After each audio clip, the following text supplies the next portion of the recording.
Hello children, it's Godmother Story Time, and today we've got a little guest here who normally is fast asleep and helps you go to sleep.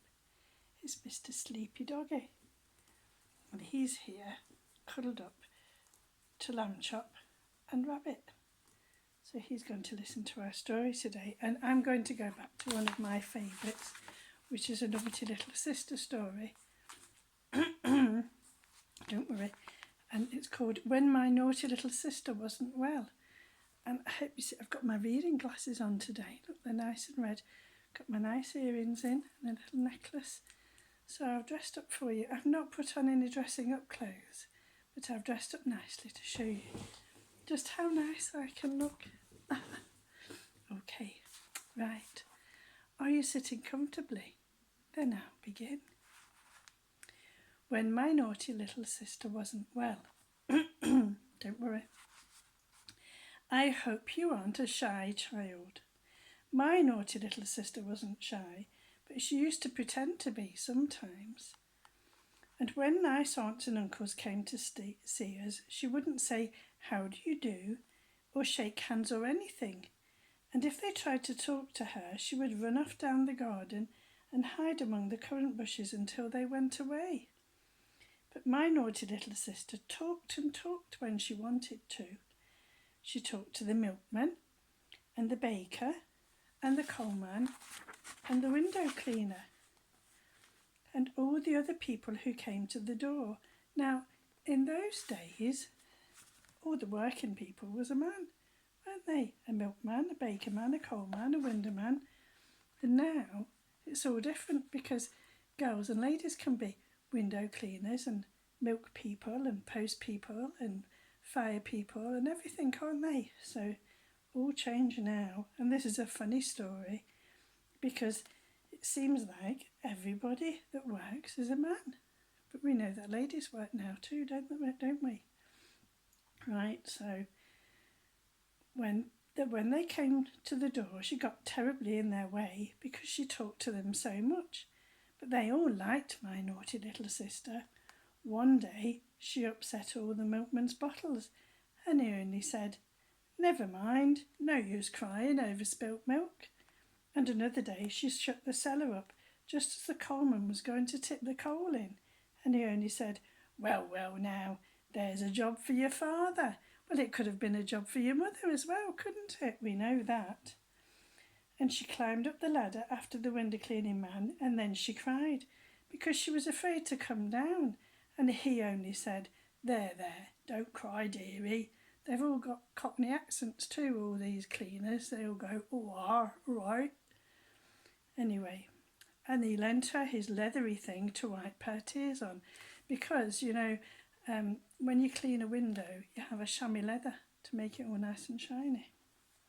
So you see, they liked my naughty little sister very much, but wasn't she naughty? Well now, one day my poor naughty little sister wasn't very well.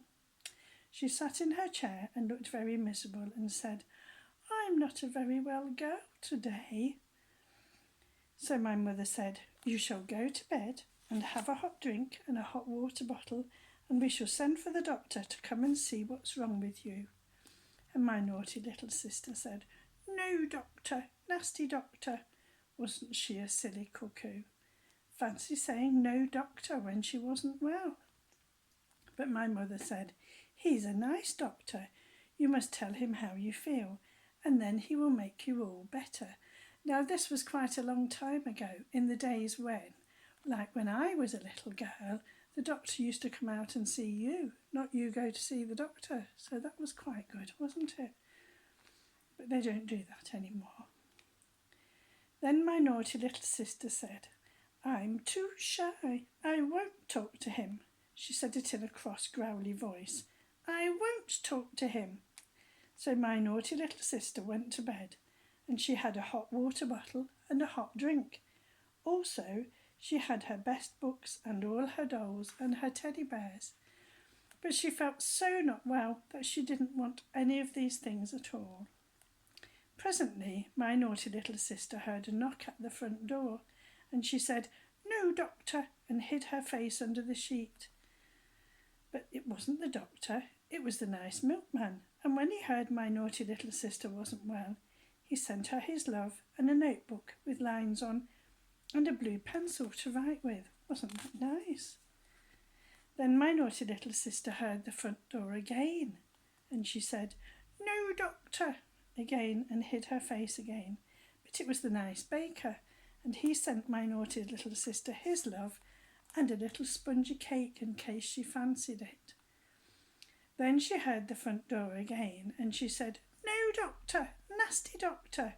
But it wasn't. It was the nice coalman, and he sent my naughty little sister his love and a red rose from his cap that smelt rosy and coaly. And there's the red rose from his cap. Isn't that nice? And there's the window cleaner man looking in the window. She's in bed. After that, my naughty little sister began to feel much happier, and she didn't hide her face any more, so that when the window cleaner man came to clean the window, she could see him smiling through the glass. And when he popped his head in and asked, "How's the invalid?" my naughty little sister said, "I'm not a well girl today." The window cleaner man said, "Well, the doctor will soon put you right." And my naughty little sister watched the window cleaner man rubbing away with the leathery thing, and then said, "No, doctor," to the window cleaner man. "No, doctor," she said out loud.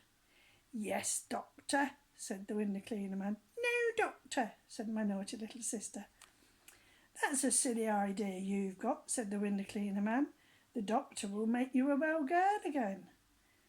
Then my naughty little sister began to cry and cry. No, doctor, I'm too shy." Like that, in a miserable way, because she was like that, wasn't she, that naughty little sister? And then the window cleaner man said, "What a pity you won't have the doctor, because you won't see his listening thing, or his glass stick thing to pop under your tongue, or the doctor's bag that he keeps his bottles in." Then my naughty little sister stopped crying and said, "What listening thing? What stick thing?" "Ah," said the window cleaner man, "I shan't tell you that. Why should I? But it's a pity you won't see for yourself." That's what the window cleaner man said. Then the window cleaner man went away and took his ladder with him, and my naughty little sister stayed in her bed and thought and thought.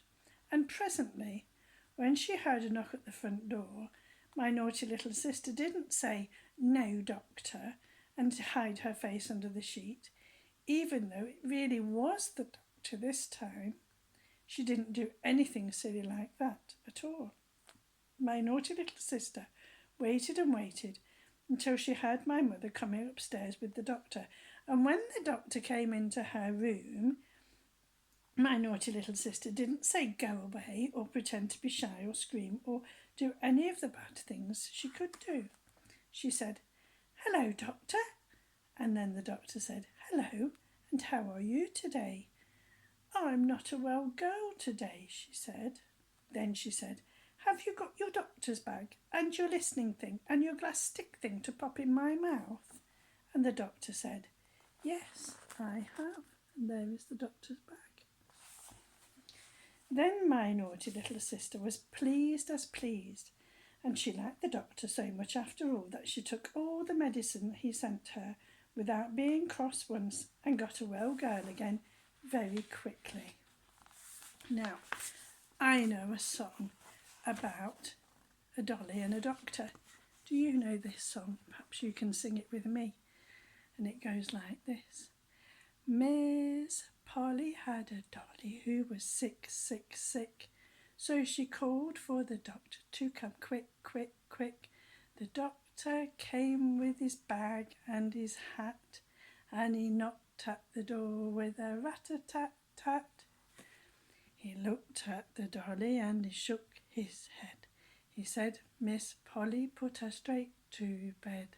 He wrote a prescription for a pill, pill, pill. "I'll be back in the morning with my bill, bill, bill." That's one of my favourites. I hope you like it. Right. I think we should let Rabbit play us out. Not Rabbit, little doggy play us out today.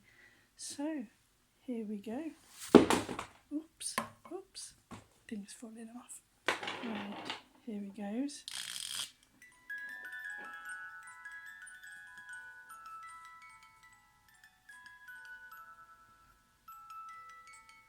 I think I might go to sleep right here. Come on, Rabbit. Come on, Lamb Chop. Let's have a little nap.